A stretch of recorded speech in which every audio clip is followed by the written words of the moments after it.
teteh yang satu ini tuh memang selalu terpukau ya melihatnya ya. Jadi dia itu rindu itu bukan karena pengen popularitas tapi karena ingin berkarya. Karena memang udah dari jiwanya berkarya terus. Main teater iya ya kan, sinetron iya, film iya gitu. Tapi tetap yang pertama itu keluarga dulu. Bener banget. Jadi bukan yang gak laku nih ya kan.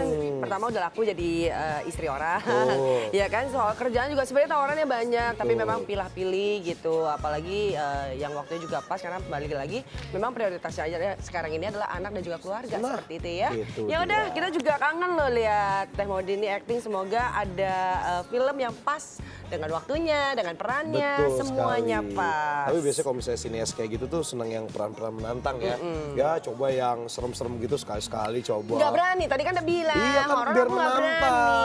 Action aja deh, action. Iya boleh juga sih. Boleh juga ya. Ya udahlah nanti dinantikan aja karya selanjutnya dari seorang Maudy Koesnaedi. Nah kalau kita bicara mengenai Steve Emmanuel, pemirsa kan kita tahu ya sedang terkena kasus narkoba. Nah kemarin juga sebenarnya dalam persidangan juga yang dituduhkan terhadap Steve Emmanuel ini adalah sebagai pengedar, bukan sebagai pemakai iya, gitu. Karena kan memang ketika pas ditangkap tangan itu ada barang bukti sebesar 92 gram. Betul. Itu lumayan banyak banget itu untuk udah bukan lumayan banyak banget ya. Iya, dikategorikan sebagai pengedar itu memang iya juga gitu. Tapi ternyata ini sang adik ini kemarin sempat mendatangi pihak kepolisian dan meminta bahwa Steve Emmanuel ini direhabilitasi. Ya yang pasti pihak keluarga pengacara juga udah sepakat bahwa minta direhabilitasi gitu. Kita akan juga menyampaikan beritanya tapi saat lagi pemirsa tetap di Insert Pagi.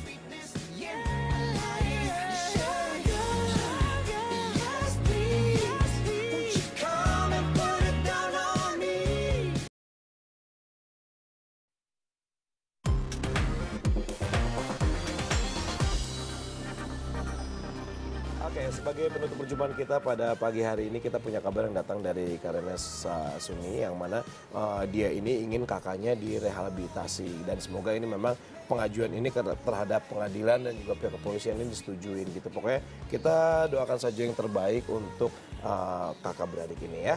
Dan pemirsa untuk kabar selanjutnya ini masih banyak banget tapi nanti di iTalk di insertlife.com bersama saya, ya yang pasti hari ini kita akan ngobrol-ngobrol juga apa nih?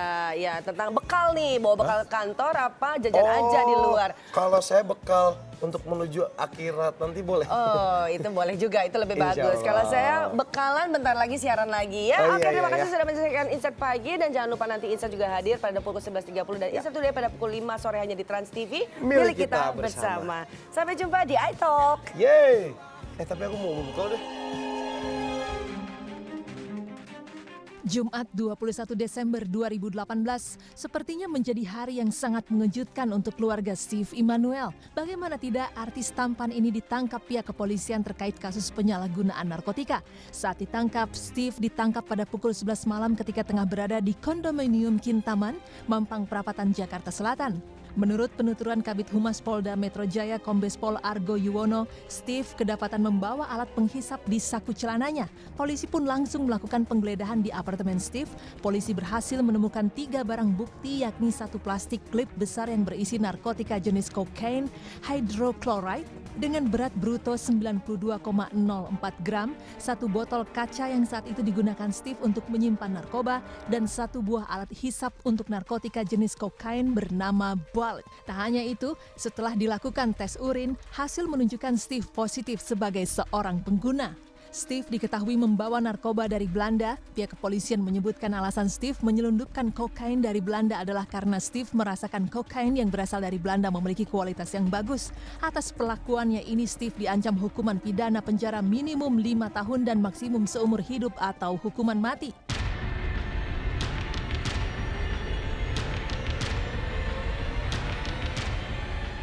Keluarga pun merasa ada yang janggal dengan dakwaan tersebut karena menurut keluarga hasil tes urin yang seharusnya menjadi bukti kuat tidak ada dalam surat dakwaan. Ada kejanggalan di mana Pengadilan Negeri Jakarta Barat ikut mengadili perkara Steve karena seharusnya Pengadilan Negeri Jakarta Selatan tidak memiliki wewenang tersebut, serta jaksa penuntut umum tidak jelas dan cermat dalam mengadili kasus ini karena barang bukti yang dimusnahkan tidak sesuai.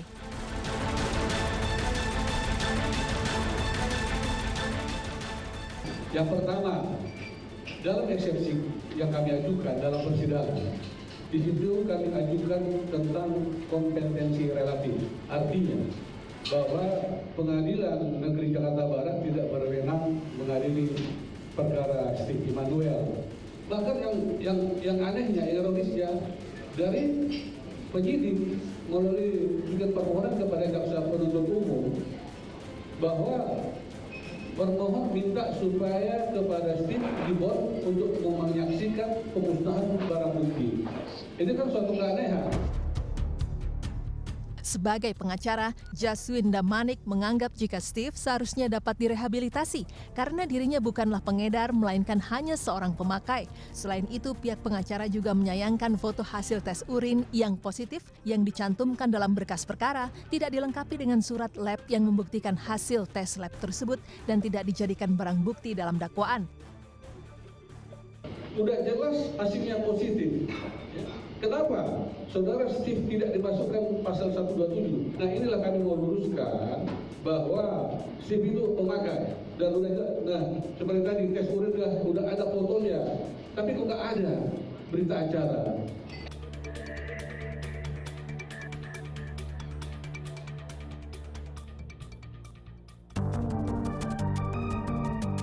Sebagai seorang adik, merasa sedih ketika sang kakak menerima musibah, dirinya pun merasa harus membantu Steve untuk berjuang melawan perkara yang dihadapinya. Karena baginya Steve hanyalah seorang korban dan harus dibantu untuk masuk rehabilitasi.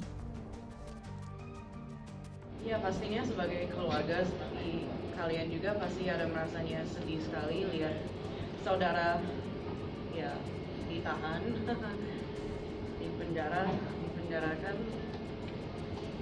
Ya pasti nggak enak banget kan, dan setiap kali masuknya ya pasti bukan nggak terima, tapi ya gimana, sebagai keluarga ya ingin membantu gitu, ingin berjuang untuk dia, karena ya Steve lagi di dalam, dia nggak bisa berjuang bagaimanapun